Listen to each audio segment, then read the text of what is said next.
Gonna give it a couple of seconds.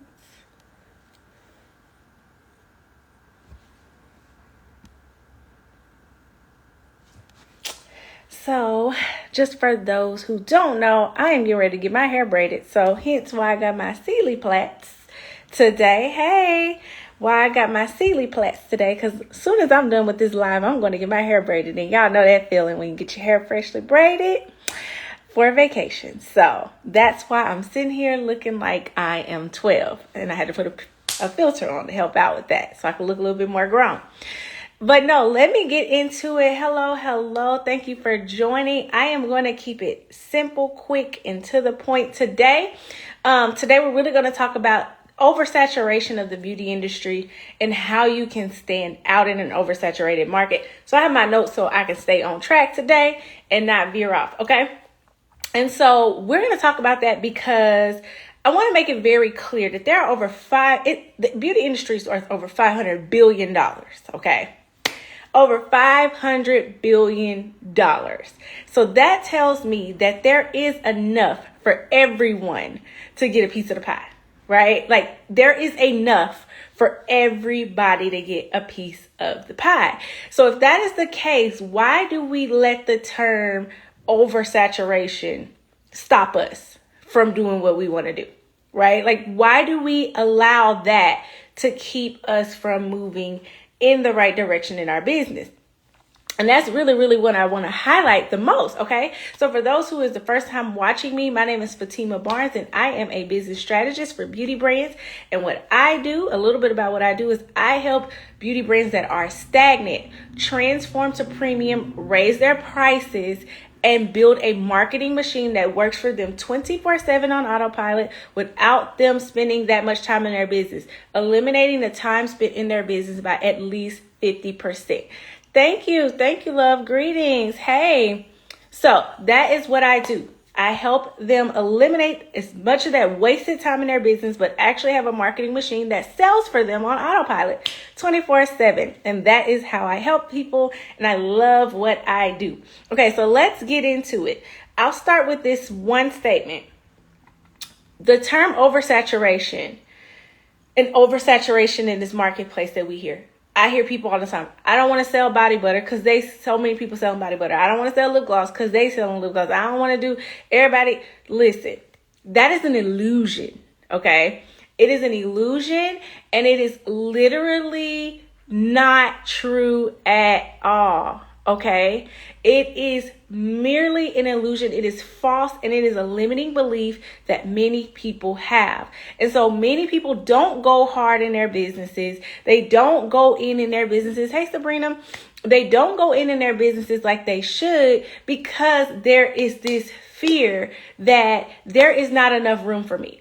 And I am here to tell you today that is an illusion. Okay. People tell you that. People will say that to you because they are limited. Their scope of what they know about business is very limited to exactly what they have thought or what they feel. They're listening to all the wrong people. They're listening to people who have never done it before, who don't know that's not where they're at. You guys are letting those kind of people tell you that the market is oversaturated, and that is false. Okay.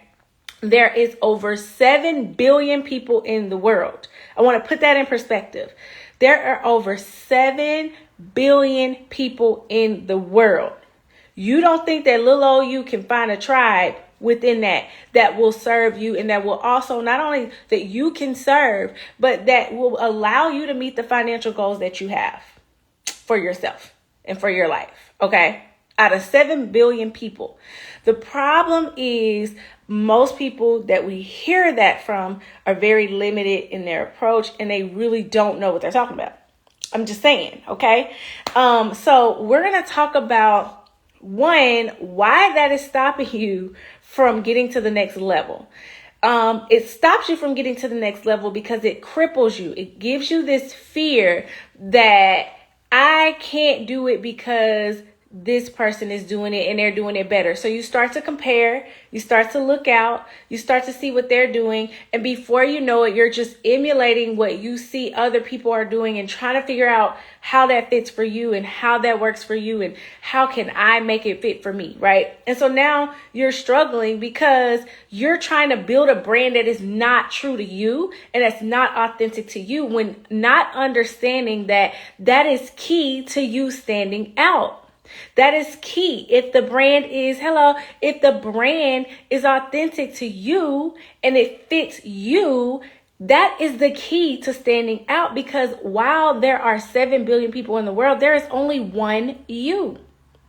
There is nobody else that does it like you. There's nobody else that has a story like you do that calls them to the brand. Like, everybody has a unique approach. Nobody, even if you have the exact same product down to the benefits, okay, of what this person has, that person is not going to do it like you. And so you start to compare, you start to look out, and then you allow people to get into your brain and tell you it's oversaturated. And then they stop you from getting the results that you can be getting, from getting the help that you can get, from going as hard as you can in your business. No, because listen, we see it all the time. There are many people, and for y'all that just joined, my hair is a mess because I'm getting ready to get it braided. But hello, thank you. And so that's why you got to stop allowing, you got to watch who you are seeking advice from. You got to watch where you getting your information, because if you're getting it from somebody who has never accomplished what you want to accomplish, who has never done what you've done, who has never been where you are going, who is trying to get to that level, or even doing anything to get to that level, why are you going to listen to them? Because I've had people come to me all the time. One of my clients, for the longest, she was just afraid to even go in her business because she said so many people were telling her, well, everybody is doing this. So you going to let everybody tell you what you should and should not be doing? Like, make it make sense. Like, would you rather follow the goal that you said that you wanted to do, that you know was put on your heart to do because it was put on you for a reason, or you're going to listen to other people who don't know what they're talking about? And so I'm sorry I got on my soapbox for that for a minute, because that is one of the biggest hindrances that I hear from people. When you walk down the bread aisle, if you walk down the potato chip aisle, there are 50 million kind of potato chips. There's a whole bunch of kind of bread, but all those breads are still selling. They're still selling for a reason, okay? So we're going to get into what you can actually do to stand out in a market. Now that I got off my soapbox, because I said I wanted to make this quick today. So number one, you should find or make sure that you have a very clear niche. Now, don't get it twisted. A lot of people, a niche is not demographics. Let me clarify that. A niche is not just demographics. What are demographics? It's not you women over 25 who like lip gloss, who whatever, who this, who that, right? That is not a niche.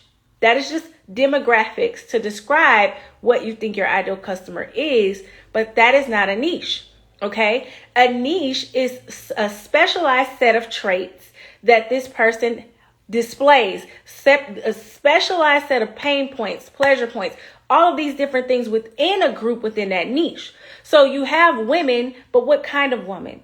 Is she a mom? Is she not a mom? That's a niche. And then within that, what is a specialized set of characteristics that these people have? And so many people don't niche down in their businesses because there is a fear that if I solidify a very, very specific and clear niche, that I am going to miss out on money. When really, that is the key to standing out online. Let's use this for an example. There is a reason why a plastic surgeon will make more money than your regular family doctor, general doctor. Why? because he is a specialist. He is very niche. He's very clear. The specialist will always make more money than general doctors. Why? Right? And ask yourself, would I rather go to someone for my foot that's a podiatrist than just try to go to my general doctor? It's different. One is more specialized. So when you're specialized, you get to charge premium prices, and you also stand out to that specific set of people that you want to target. So for instance, if you have lip gloss, if your lip gloss, not everyone is going to want that